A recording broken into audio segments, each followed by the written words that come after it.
Hi there, here we are at Fort McAllister. Fort McAllister is, according to the brochures or the stuff we read, the last battle of Sherman's march to the sea.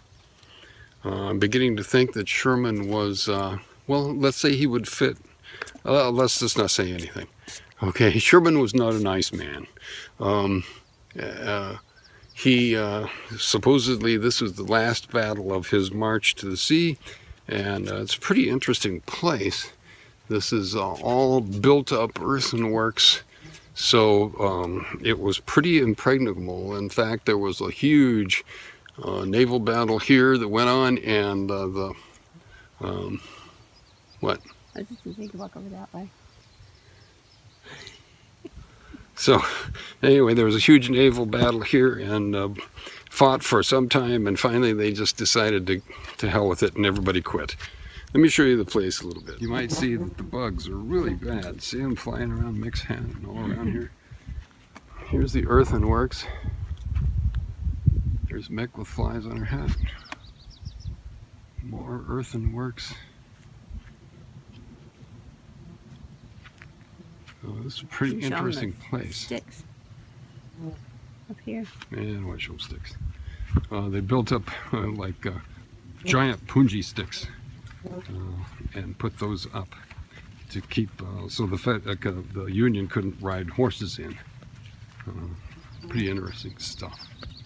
So anyway, thought I'd show you some of this. See the cannons up there? There's the great big one, isn't it? No, that's just the 32 pounder over there. Oh, I think it was in that gully. Yeah. Okay, well, that's good for now. Okay, here's kind of the top of the parapet, Mick says. This is the top of the earthworks. Shows the Ogeechee River out here where the battle was waged, the big naval battle. Show you down here. Lots of interesting stuff. Straight across there, what that sign says is straight across the river out there was a rice mill.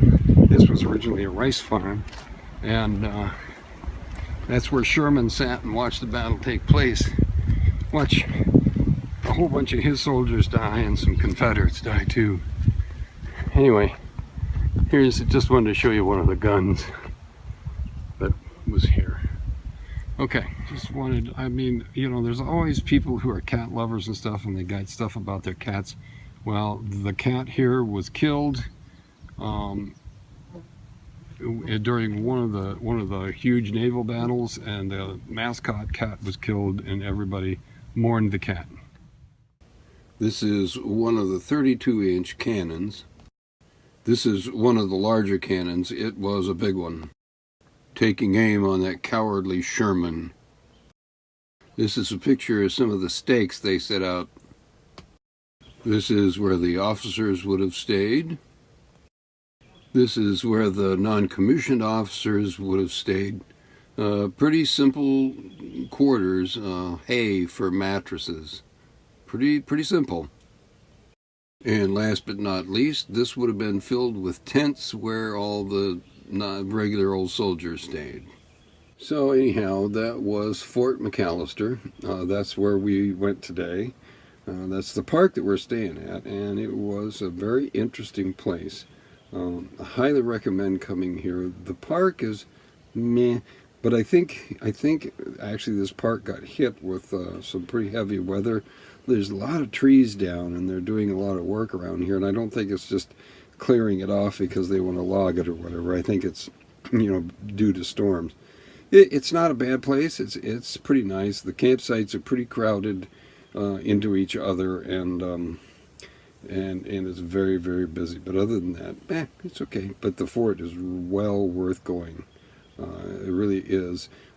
There was a lot saved at this place, so there was a lot of things that, you know, it's not just the way it was. It's not a reproduction. A lot of it is the actual fort, so it's pretty cool.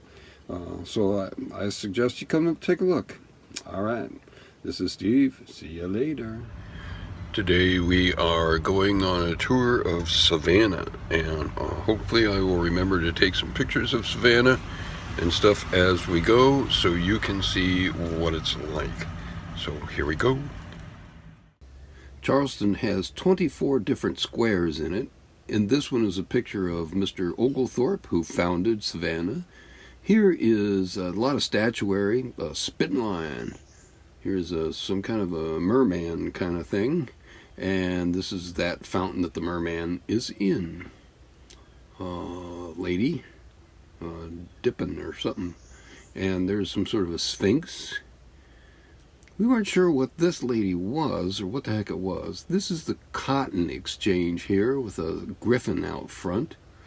These cobblestones were made by the ships coming in and dropping their ballast stones and trading that for cotton, which I thought was interesting. So they would unload the stones and then take the cotton in. They didn't know what to do with stones, so they paved the streets with them. Those stones have been there since the 1700s. The thing about Savannah, though, really is the houses. The houses were absolutely beautiful. We couldn't take pictures of all of them. There wasn't enough. There's me in my Snobs t-shirt. The houses are just beautiful.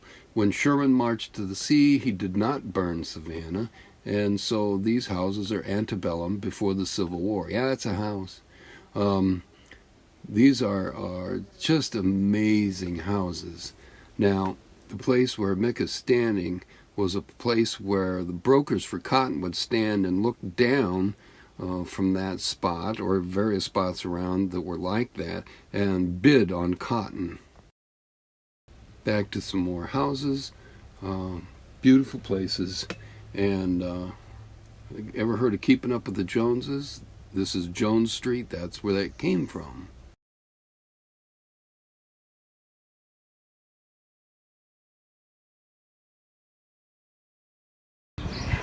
This is River Street in Savannah, Georgia.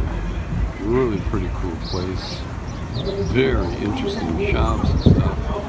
Several taverns, pubs, which is what I want to look into. Nick is in the gallery over there.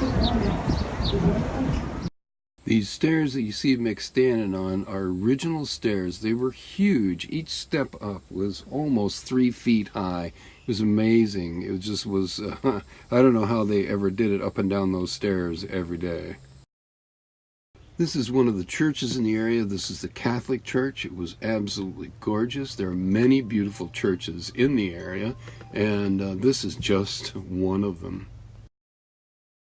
Nothing could be better than to have a little lunch down there. Oysters on the half shell. It was great. And what better way to finish out the day and to say this was Savannah.